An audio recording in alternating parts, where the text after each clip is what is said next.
मुंबई के आदर्श घोटाला केस में आज विधानसभा में जमकर हंगामा हुआ। महाराष्ट्र विधानसभा के शीत सत्र के आखिरी दिन आदर्श घोटाले की रिपोर्ट पेश होनी थी, लेकिन सरकार ने इसे नामंजूर करते हुए खारिज कर दिया। इस पर विपक्ष ने सदन के अंदर और बाहर जमकर हंगामा किया। जिस आदर्श घोटाले ने पूरे महाराष्ट्र को हिलाकर रख दिया था और मुख्यमंत्री अशोक चौहान को अपनी कुर्सी तक गंवानी पड़ी थी, उस घोटाले की रिपोर्ट नागपुर में शीत सत्र के आखिरी दिन पेश होनी थी।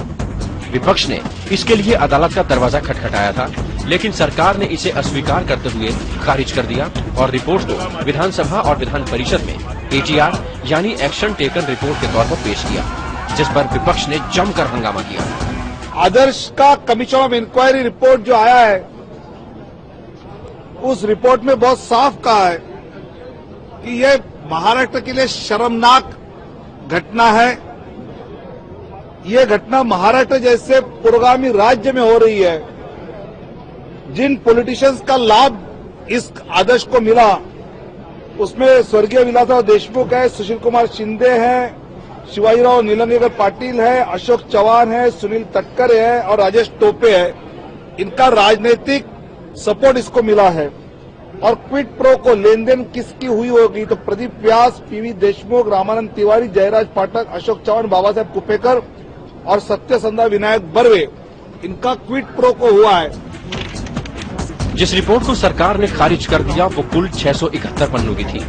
इस रिपोर्ट में महाराष्ट्र के 3 मंत्री सुशील कुमार शिंदे, स्वर्गीय विलासराव देशमुख और अशोक चौहान के नाम शामिल हैं। Yes, I told you the Adarsh report of the Adarsh Inquiry Commission has been tabled in both houses of legislature, Vidhan Sabha and Vidhan Parishad.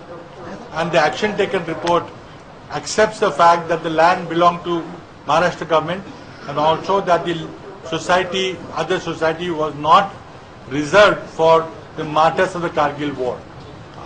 The second installment of the report, the first report was received some time back, which was accepted by the Maharashtra government. The second installment of the report has not been accepted by the union, by the Maharashtra cabinet. कौन सी भी report स्वीकार करना या ठुकराना, ये सरकार का constitutional उनका अधिकार है। इस रिपोर्ट में साफ कहा गया है कि नेताओं ने आदर्श जैसे शब्द को बदनाम कर दिया है।